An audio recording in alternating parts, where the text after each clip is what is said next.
자, 그리고 이 부분이 크게 이제 논란이 또 되고 있는데, 자, 공산 전체주의를 맹종하며 조작 선동으로 여론을 왜곡하고 사회를 교란하는 반국가 세력들이 여전히 활개치고 있습니다. 자유민주주의와 공산 전체주의가 대결하는 분단의 현실에서 이러한 반국가 세력들의 준동은 쉽게 사라지지 않을 것입니다. 공산 전체주의 세력은 늘 민주주의 운동가, 인권 운동가, 진보주의 행동가로 위장하고 허위 선동과 야비하고 패륜적인 공장을 일삼아 왔습니다. 뭐 이렇게 얘기해서 거기에 이제 굴복해서는 안 된다라고 강조를 했는데, 이 부분도 참 눈에 들어오는 부분이에요. 예, 그 국가보안법상 반국가 단체는 이제 네. 북한을 지칭하는 겁니다. 그런 또 다른 한편으로는 북한은 이중적 지위에 있습니다. 그러니까 네. 북한은 우리하고 적대하고 있는 국가보안법상의 반국가 단체이긴 합니다만은 북한은 또한 우리와 함께 통일을 이루어 나가야 될 대상이고 따라서 교류협력을 추진해 나가야 될 대상이기도 합니다. 네. 그런데 정작 또 우리에게는 만약에 그렇게 따지면은 또 다른 반국가 세력이 있는 겁니다. 그러니까 우리 36년간 우리를 식민지 강제 지배를 하고 그리고 네. 그거에 대해서 전혀 사과를 하고 있지 않고 그리고 우리 영토인 독도를 침략할 야욕을 가지고 있고 그리고 유사시라든가 일본 위기시라는 것들을 핑계로 해가지고 자위대를 한반도에 재상륙할 꿈을 꾸고 있는 네. 이런 세력들도 반국가 세력인 겁니다. 근데 제가 일본을 향해서 반국가 세력이라고 한다면은 네. 그게 외교적으로나 또는 국격으로나 이게 맞는 일이 아닐 거라고 생각합니다. 일본의 그런 잘못된 행태를 지적하면서 동시에 또 일본과는 미래지향적으로 나가야 될 거라고 생각합니다. 네. 그런데 대통령 이것 역시 이제 대통령의 언어로서 적절한가를 따져봐야 되는데 우리 국민들을 반국가 세력이라고 이야기를 하고 있단 말입니다. 그러면은 근데 대개 우리 국민들은 국민들이 지적한 우리 그 윤석열 대통령이 지적하는 반국가 세력이라는 것은 네. 윤석열 대통령의 의견에 대해서 동의하지 않고 반대하고 비판하는 세력을 지칭하는 것일 겁니다. 그러면은 어떤 민주주의의 기본 원칙이 뭡니까? 민주주의의 기본 원칙 첫 번째 원칙은 표현의 자유입니다. 미국식 민주주의를 우리가 지금 수용을 하고 있습니다만 네. 미국의 헌법, 미국 독립선언을 기초한 토마스 제퍼슨 같은 경우에는 언론이 없는 국가 정부보다는 정부가 없는 언론을 택하겠다. 그렇게 이야기합니다. 그만큼 이제 표현의 자유를 강조한 중요하다. 것이죠. 네. 그리고 미국의 수정 헌법에서 표현의 자유를 강조를 하고 있습니다.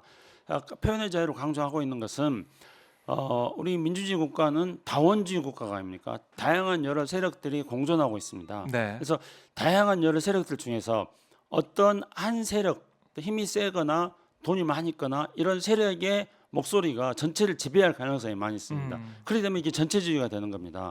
그렇기 때문에 국민들의 다원주의 국가에서 국민들의 다양한 의견이 네. 힘에 의해서 억압되지 않고 권력에 의해서 짓누르지 않고 돈에 의해서 매도당하지 않는 네. 그러면서 국민들이 힘이 없어도 돈이 없어도 권력이 없어도 자신의 의사를 자유롭게 표현할 수 있는 것 그것이 설사 굉장히 뭐 대재벌이라 한들 그것이 설사 거대한 권력이라고 한들 그것이 설사 거대한 군사력을 가지는 집단이라 한들 네. 국민들은 그거에 대해서 자유롭게 의사를 표현할 수 있어야 되는 것입니다. 그래서 표현의 자유가 민주주의 국가에 있어서 기본이 되는 것입니다. 네. 그런데 대통령과의 정부에 대해서 반대하고 비판하는 의견을 가진 사람들을 반국가 세력이라고 한다면 민주주의의 기본 원리인 표현의 자유를 부정하는 것이라고 봅니다. 네. 표현의 자유를 부정하는 그런 내용의 경축사도 있었다라는 건데, 이런 얘기도 했어요. 자유민주주의는 반드시 승리한다는 믿음과 확신, 그리고 우리 모두 함께 힘을 모으는 연대의 정신이 중요합니다. 이렇게 얘기를 했는데, 자유민주주의, 당연히 우리가 자유민주주의 그 체제에서 살고 있는데 이런 말도 왜 꼭 경축사에서 해야 되는 것인지 라는 생각이 들었어요. 우리 대한민국은 민주주의가 세계적으로 가장 놀라운 속도로 발전하고 그런 나라입니다. 네. 그리고 우리는 대한민국은 민주공화국이라고 하고 있는데 이 민주공화국은 1919년 대한민국 임시정부의 헌장에서부터 네. 민주공화국이라고 표현하고 있습니다. 그리고 그것을 현재 대한민국 헌법 1조 1항은 민주공화국임을 계승하고 있는 것입니다. 네. 그런데 전체주의 국가들도 공산주의 국가들도 민주주의라는 용어를 쓰기 때문에 우리는 이 민주주의 앞에서 전체주의 국가들이 사용하는 것과 구별짓기 위해서 자유민주주의라는 걸 이야기합니다. 네. 그리고 우리의 이 민주주의는 우리가 1919년 대한민국 임시정부에서 대한민국이 민주공화국이라고 선포한 이래 지금까지 음. 놀랄 정도로 발전해 왔습니다. 이 어떤 우리의 20세기, 21세기, 120년의 역사, 오늘날의 자랑스러운 대한민국을 만든 이 역사에 대해서 정확하게 이해를 해야 되는 것입니다. 대한민국이 어떻게 지금까지 민주주의를 발전시켜 왔는지 이거에 대해서 우리가 강한 어떤 믿음, 신뢰가 있다면 당연히 대한민국의 민주주의는 발전하는 겁니다. 네. 우리 지난번에 제가 말씀드렸나 모르겠습니다만 20세기 초반에 50년간은 열전의 시대였습니다. 세계 1차 대전, 2차 대전, 한국 전쟁까지는 열전의 시대였습니다. 우리는 그 열전의 시대에 식민지 강제 지배를 겪었고, 그러나 우리는 식민지 강제 지배를 겪었습니다만 그 열전의 시대에 네. 임시정부를 수립하고 민주공화국을 선포했습니다. 그리고 해방을 맞이했습니다. 네. 그게 우리 국가 대한민국이 이렇게 발전해온 50년의 열전의 시대에 우리의 기초가 됐습니다.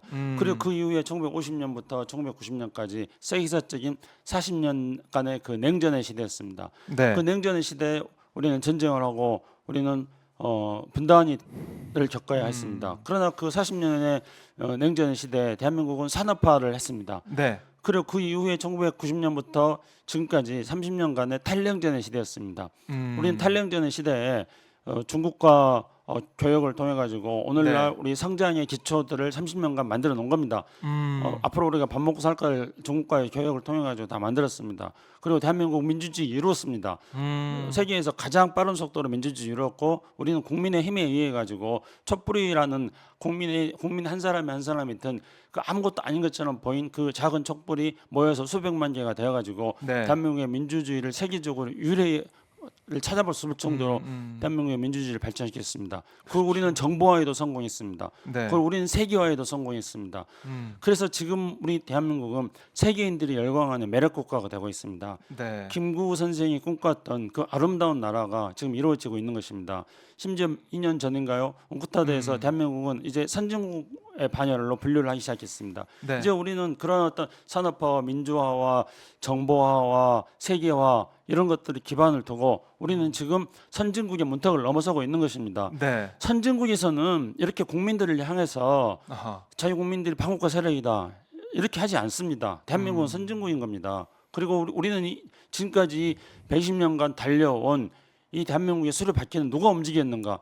이거는 국민들이 움직인 것입니다. 네. 민초들이 움직인 것입니다.